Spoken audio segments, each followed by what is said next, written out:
या समझे खेल खेल दो। By the way, I'm Shehroz Munawwar.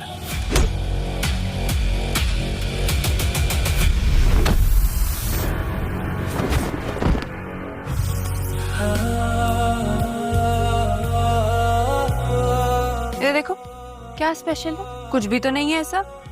अगर मुझ में कुछ स्पेशल नहीं है तो आप में तो होगा यकीनन, तभी तो ये लोग मुझे यहाँ तक पहुँचा रहा था।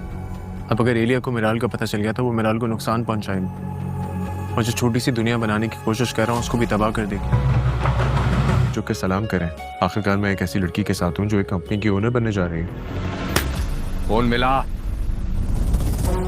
पता नहीं क्यों तुम दोनों बहन भाइयों को यह बात समझ नहीं आती कि मैं अमन चाहता हूँ, कमजोर नहीं हूँ। जिद के आगे हार माननी पड़ गई। अली खान को खुद आना चाहिए।